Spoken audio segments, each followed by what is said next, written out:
மீண்டும் ஒரு தடவை இந்தியா பாகிஸ்தான் மோதிக்கொள்ள போற போட்டி இருக்கு அப்படின்னு நாங்க சொன்னோம் தானே. 2 வீடியோக்கு முதல்ல சொன்னோம். அது என்ன விஷயம் அப்படின்ற ஒரு தகவல் எங்களுக்கு கிடைச்சிருக்கு. அதோட சொல்ல போறோம்.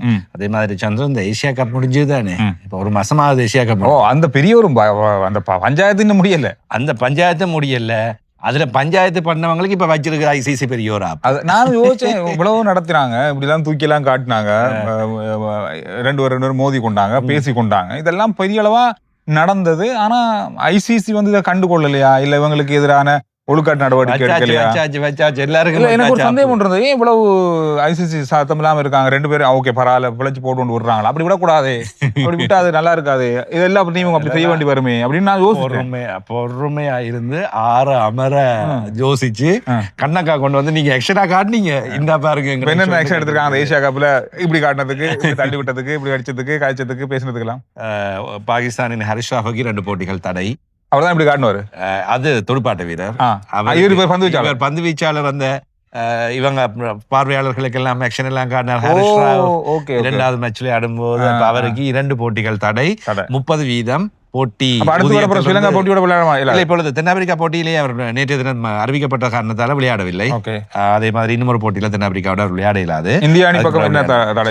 இந்தியா பக்கம் சூரியகுமார் யாதவுக்கு 2 டிமெரிட் பாயிண்ட்ஸ், அதாவது ஒழுக்கத்துக்காக கொடுக்கிற பாயிண்ட்ஸ். அதாவது நீங்க ஒழுக்கம் இல்லாமல் இருந்தால் அல்லது உங்களுக்கு ஆக்ஷனாக இருந்தால் டிமெரிட் பாயிண்ட்ஸ் என்றது கொடுப்பார்கள். அவருக்கு 2 புள்ளிகள் வழங்கப்பட்டிருக்கின்றன. இப்ப நான் நினைக்கிறேன் 6 புள்ளிகள் சேர்த்து கொண்டால் ஒரு போட்டி தடை அப்படியான கணக்கு ஒன்று இருக்கின்றது. அந்த கணக்கின் அடிப்படையில் இப்ப 2 சேர்ந்திருக்கு. ஏற்கனவே அங்கங்க ஏதாவது ஸ்லோ ஓவர் ரேட் அல்லது ஏதாவது நீங்கள் ஒழுக்கமாக கிரிக்கெட்ல நடக்காட்டி இப்படி பாயிண்ட்ஸை கொடுத்துட்டு போவாங்க.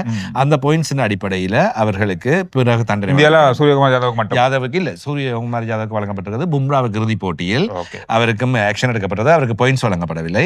அதே மாதிரி தூக்கி காட்டினவருக்கு 1 டிமெரிட் பாயிண்ட்ஸ் கொடுக்கப்பட்டிருக்கின்றது. 30% ஃபைன் கொடுக்கப்பட்டிருக்கின்றது.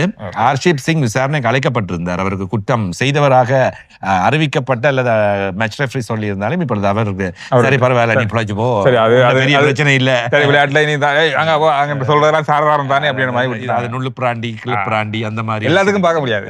சரி, அதால நீ இப்போ வைத்து வான்னு அனுப்பியாச்சு. இவர்கள் எல்லாருக்கும் ஐசிசி பேண்டை கொடுத்து ஆசிய கிண்ணம் முடிஞ்சு ஒரு மாசம் ஆகிதான் இப்ப தண்டனை கொடுத்திருக்காங்க. ஆனா ஆசிய கிண்ணத்தை இன்னும் கொடுக்கலையே. அது என்ன நடக்க போகுது? இப்ப இன்று 5ஆம் தேதி சந்திரு சர்வதேச கிரிக்கெட் பேரவையின் வருடாந்த பொதுக்கூட்டம் அதுக்கு ஐசிசி என்ன முடிவு எடுத்திருக்காங்க? ஆரம்பமாகி இருக்கின்றது. அதாவது இன்றுதான் ஆரம்பமாகின்றது. 5, 6, 7ஆம் தேதிகளில் நடைபெற போகின்றது. 7ஆம் தேதி கிரிக்கெட் கட்டுப்பாடு சபைகளின் அல்லது முக்கியமான கிரிக்கெட் சபைகளின் தலைவர்கள் சந்திக்கின்ற அந்த கூட்டம் நடைபெறும். இது பேசு பொருளாக அல்லது அஜெண்டா என்று சொல்லுவோமே, அவர்கள் ஏற்கனவே திட்டமிட்ட கூட்டத்தில் இந்த விடயம் இல்லை. ஆனால் இந்த விடயம்தான் மிகப்பெரியதொரு பேசு பொருளாக அந்த கூட்டத்தில் எடுபட போவதாக சொல்லப்படுகின்றது. அதாவது இப்பொழுது இந்திய கிரிக்கெட் கட்டுப்பாடு சபை இதை ஒரு பிரச்சனையாக எடுக்கும். ஐயா, எங்கட கிண்ணத்தை இவர் தூக்கிட்டு ஓடிட்டார் ஐயா. சரி, அது கிண்ணத்தை கொண்டு போனது பிள்ளை, அதுல 100க்கு 100 பிள்ளை, அதுல எந்த மாற்றம். சரி, இதை தாண்டி இனி வரப்போற இப்ப இந்தியா பாகிஸ்தான் போட்டிகள் எப்படி இருக்க போகுது, அது தொடர்பாக பேசப்படுமா? இல்ல பரவாயில்ல, என்ன இருந்தாலும் டூர்னமெண்ட் நடக்கும், ஆனா பாகிஸ்தானுக்கு நடக்காது அப்படி இருக்குமா? சில வேளைகளில் இந்திய கிரிக்கெட் கட்டுப்பாட்டு சபை இனி அவ்வாறான ஒரு முனைப்பை காட்டுமா, சொல்ல வருவாங்க. அப்படி ஒரு விஷயம் வந்து இருக்குமோ என்றது எனக்கு ஒரு எண்ணம் இருக்கின்றது. என்ன என்றால், ஒன்று விளையாட போனால் கை கொடுக்க வேண்டும், இவர்கள் இப்படி எல்லாம் இப்படி பிரச்சனைகளை தந்து கொண்டிருக்கிற காரணத்தினால் நாங்கள் இவர்களோடு விளையாட மாட்டோம் என்று இந்திய கிரிக்கெட் கட்டுப்பாட்டு சபை ஒரு விஷயத்தை முன்வைப்பார்கள். அதாவது டேபிள் போடக்கூடிய வாய்ப்புகள் இருக்கின்றன. இனி அதுக்கு ஏனைய சபைகள், ஏனையவர்கள், முக்கியமான முடிவு எடுக்கின்றவர்கள். இன்னொரு கதை, பாகிஸ்தான் என்ன கதைக்க போகின்றது? இன்னொரு கதை என்னன்னா, பாகிஸ்தானே சொல்ல வாய்ப்பு இருக்காம், நாங்க இனி இந்தியாவோட விளையாட மாட்டோம் அப்படின்ற மாதிரி, இந்தியாவோட போட்டிகளோட எங்களுக்கு விளையாட விருப்பம் இல்லை அப்படின்ற மாதிரி கூட அவங்களும் அந்த மாதிரி ஒரு சைட்டை கொண்டு வந்து டேபிள்ல வைக்க வாய்ப்பு இருக்கு அப்படின்னு சொல்றாங்க. அப்படியா இருந்தா விளையாடாம 2 பேரும் ஒதுங்கி போங்கன்னு சொல்லி 2 பேரும் விருப்பம் விளையாட போயிருங்கன்ற மாதிரி வந்துருமா விஷயம். அப்ப இது என்ன மாதிரி போகின்றது, என்ன நடக்க போகின்றது என்பது மேல ஒரு சர்ச்சை தான். சர்வதேச கிரிக்கெட் பேரவைக்கும் இது ஒரு பெரிய தலையடியாக இருக்க போகின்றது. ஆனால் தலைவராக இருக்கின்ற ஜெய்ஷா இந்தியாவை சேர்ந்தவர். எனவே அப்படி வருகின்ற வேளையில் அதற்குள் என்ன இன்புட்ஸ் இருக்கும். ஆனால் தலைவர் இருந்தாலும் கூட சந்துரு, இப்ப இங்கிலாந்து, ஆஸ்திரேலியாவும் இந்த முக்கியமான மூன்று இந்த நாடுகளும் தான் இப்பொழுது கிரிக்கெட்டை மிகப்பெரிய அளவில் பரிபாலனம் செய்கின்றார்கள். இவர்களுக்குள்ளான் தலைவர் பதவிகள் இருக்கின்றன. எனவே இந்தியா, ஆஸ்திரேலியா, இங்கிலாந்து ஏனைய தலைவர்கள், அதே போன்ற ஏனைய முக்கியமான பதவிகளில் இருக்கின்றவர்கள் இருக்கின்றார்கள். நிறைவேற்று அதிகாரி, பொது முகாமையாளர்கள், அவர்களுடைய விடயங்கள் எல்லாம் இங்கே எடுக்கப்படும். எனவே ஏனைய கிரிக்கெட் சபைகளுடைய வாத பிரதிவாதங்கள் எடுக்கப்படும். இவை எல்லாம் எடுக்கப்பட்டு முடிவுகள் எடுக்கப்படும். எனவே இது எப்படியும் எனக்கு தெரிந்து சரி பரவாயில்லை, இனிமேல் இப்படி நடந்து கொள்ளாதீங்க, கிண்ணத்தை கொடுத்துருங்க, பிரச்சனையை முடிச்சிருங்க என்ற ஒரு விஷயம் ஒன்று நடக்கிறதுனால சில வேளைகளில் துபாயில தான் மீட்டிங் நடக்குது. கிண்ணம் அபுதாபி இலங்கையோ தான் ஒழுக்கி வைக்கப்பட்டிருக்கு. ஒரு மணித்தியால் ஓட்டம் எடுத்துட்டு வாங்கண்டா, கிண்ணம் வரும். கிண்ணம் வந்தோடனே இந்தாங்கன்னு சில ஜெய் ஷாட்டியோ அல்லது இந்தியா கிரிக்கெட் கட்டுப்பாடு சபை வருகின்ற ஒரு வருடமோ கிண்ணத்தை வழங்கலாம். இப்படியெல்லாம் நடக்கலாம்ன்றது எங்களுடைய யூகம். இது அங்கேயும் போயிட்டு கை கொடுக்க மாட்டோம், அங்கேயும் இந்த ஆக்ஷன்கள் அடிபாடுகள் நடந்துருமோ? நடக்கலாம். சரி, இப்ப இந்தியா பாகிஸ்தான் போது நாங்க முதல்ல ஆரம்பத்தில் சொன்னோமே, அது என்ன நடக்க போகுது? இப்ப சந்திரு, ஏற்கனவே நாங்கள் இலங்கை அணி பற்றி ஒரு விஷயம் சொன்னோம். ஏ அணி ஒன்று அறிவிக்கப்பட்டிருக்கிறது. துனித் வெல்லாளக்கு அணிக்க தலைவராக நியமிக்கப்பட்டிருக்கின்றார் என்று. இவை எமர்ஜிங் டீம்ஸ் என்று சொல்லப்படுகின்ற ஆசிய கிண்ணம் ஒன்று நடைபெறும். அதாவது 2ஆம் தர அணி அணிகள். இது கடந்த வருடம் இலங்கையில் நடைபெற்றது. இம்முறை கட்டாரில் நடைபெற போகின்றது. எனவே அங்கே போட்டிகள் நடைபெற போகின்றன. இதில் இலங்கை, இந்தியா, பாகிஸ்தான் அணிகள் மோதவிருக்கின்றன. இன்னும் சில அணிகளும் மோத போகின்றன. இப்ப மீண்டும் பாகிஸ்தான், இந்திய அணிகளின் போட்டி ஒன்று நடைபெற போகின்றது.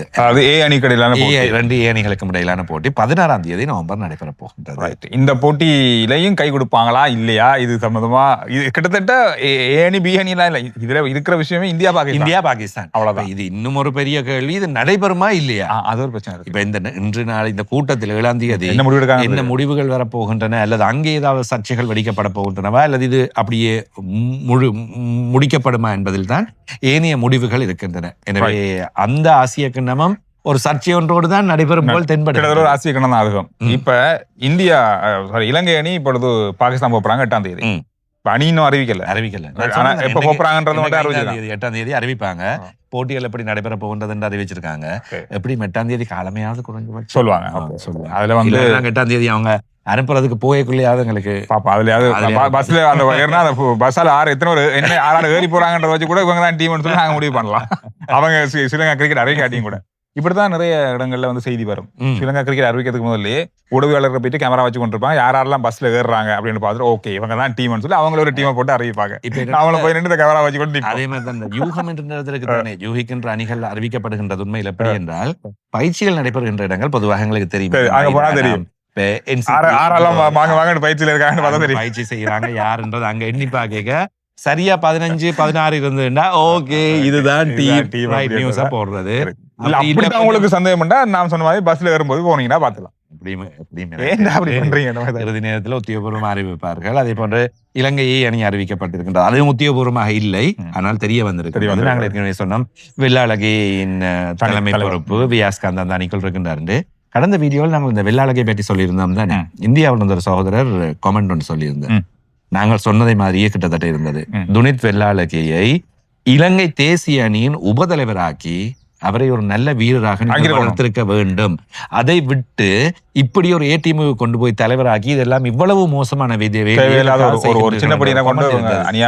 இப்படிதான் நிறைய இள வீரர்கள் இலங்கை அணியில காணாமல் போனாங்க. அவங்களுக்கு சரியான வாய்ப்பு கொடுக்க முடியாம போனது, இந்த மாதிரி பல விஷயங்கள் இருக்கு. டீமுக்குள்ள இருந்த ஒற்றுமையின்மை, டீமுக்குள்ளே ஒற்றுமை இருந்தாலும் மேனேஜ்மெண்ட் வந்து ஒரு பக்கம் அரசியல், ஒரு பக்கம் டீம் செலக்ஷன் பக்கம் பிரச்சனை, கோச் பக்கம் பிரச்சனை, ஏகப்பட்ட பிரச்சனைகளால. அதே மாதிரி இன்னொரு விஷயம் சந்திரன் அண்மையில் கேள்விப்பட்டது, நான் அந்த வீரரின் பெயரை சொல்லாமல் சொல்கின்றேன். ஒரு வீரர், அதாவது நேஷனல் ஸ்பின் பூல் என்று சொல்லப்படுகின்ற ஒரு அகாடமி இருக்கின்ற, அது அகாடமியான ஒரு குழு ஒன்று இருக்கு. அதற்குள் இருக்கின்ற வீரர்களுக்கு ஸ்ரீலங்கா கிரிக்கெட் ஒரு சம்பளம் மாதிரியான ஒரு கொடுப்பனவை வழங்குவார்கள்.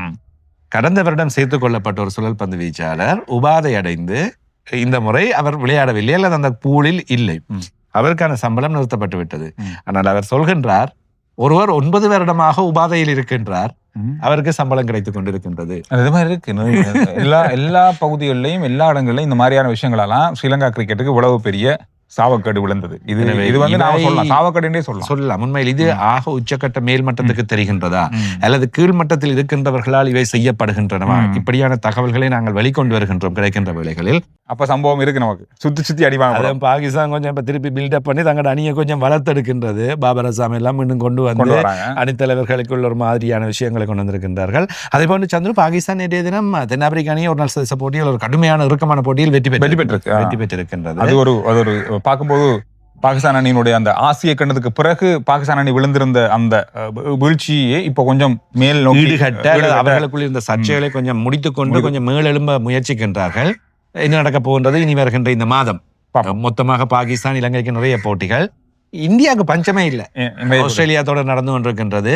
அதே மாதிரி அது முடிந்ததும் தென்னாப்பிரிக்காவோட டெஸ்ட் தொடர். தொடர்ச்சியாக இந்திய கிரிக்கெட் அணிக்கு ஏராளமான போட்டிகள் இருக்கு. நிறைய விஷயங்கள் இருக்கு, பேசலாம் அடுத்த வீடியோல. நன்றி, வணக்கம். உங்களுடைய கருத்துக்கள் கிரிக்கெட் பற்றி, உங்களுடைய விமர்சனங்கள், இந்த மாதிரி இந்தியா பாகிஸ்தான் இடையில நடக்க போற இந்த கிரிக்கெட் கவுன்சிலுக்கு இடையிலான கூட்டங்கள்ல என்னென்ன தீர்மானங்கள் எடுத்தா நல்லா இருக்கும் அப்படின்றத கூட நீங்க கருத்துக்களை சொல்லுங்க. அடுத்த வீடியோல நாங்க உங்களை சந்திக்கிறோம்.